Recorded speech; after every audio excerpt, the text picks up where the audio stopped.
So there's two things. One is a kind of an interpretation of Christ which is sort of Vedic oriented, Vedantic oriented. Sanatana Dharma interpretation of Christ is one idea. The other is the institution of church and formal Christianity, which because it's a very institutionalized religion. It is not a do-it-yourself that you do your own things. It's very much church-oriented, and church got a lot of power, a lot of property. They're the richest landowner in the world. They have more preachers than any sales force of a multinational. They have more trillions of dollars wealth than anyone. They have a bigger turnover. So it's the biggest multinational of the world. Right. It's the biggest multinational and the oldest. Right. It's been older than any of these multinationals. But now, because the people do not get what they are trying to deliver, therefore they're like a Kripalu Center that I bought was the Christian seminary for training the priests. But they don't, hardly anybody goes there because they do not get the real teachings of Christ. But then you look at the Christian right wing in this country. They're politically still very powerful. They might become the president. They might capture the White House. So they're not a trivial thing. We can't imagine that they're gone. I mean, you have examples where they're not doing well and examples where they're doing very well. And there's also a revival of that in Europe. The revival of the Christian fundamentalism is big in France, Germany, England, big. Some of it is a reaction to Islam, so they're coming back to fight the Islam. Some of it is just as a response to too much secularism and too much atheism coming back. So I don't think we can sort of, and besides, whatever may be happening in the Western countries, in India they're really evangelizing and converting poor people on a very big scale. I mean, they are just, it's like devastating in India.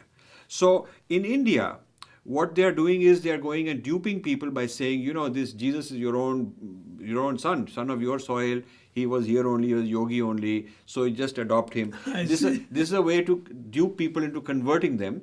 And once they are converted, then they are told to distance themselves and attack their Vedic heritage.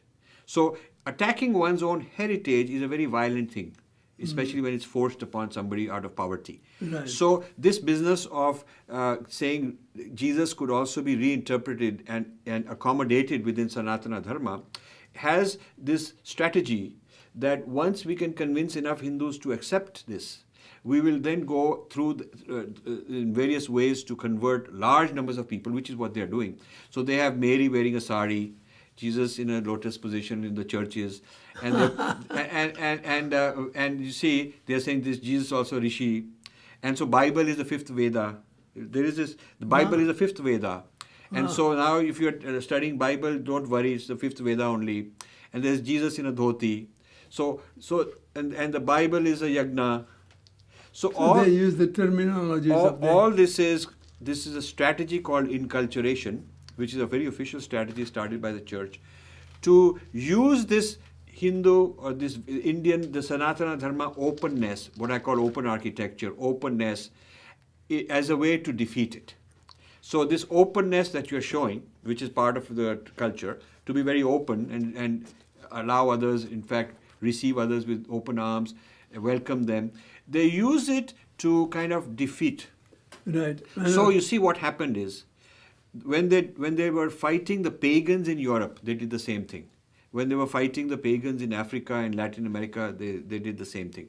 They would go to a village in Latin America and they would say, you're worshipping your ancestral deities. We have no problem. So you can keep worshipping those ancestral deities, and we are bringing you, food and help and all that, charity. And so let's just bring in Jesus as another deity to sit along with the other deities. And he's just part of the family. And these guys were gullible. They said, fine, why not? What's wrong? So they would bring in Jesus as another deity. Then they would raise the children of these people in their own Christian school, in the church school. And there they teach the children a little bit differently. What they teach the children is, that's for your parents. For the old generation in front of them, you can respect them. But you know what the real truth is, that those are false idols. They are false idols.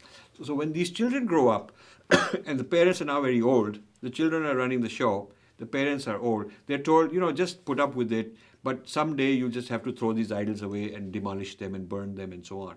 So it's a 3-generational project to inculturate, get your foot in the door, look like you're a good guest, but then ultimately the guest job is to throw the host out.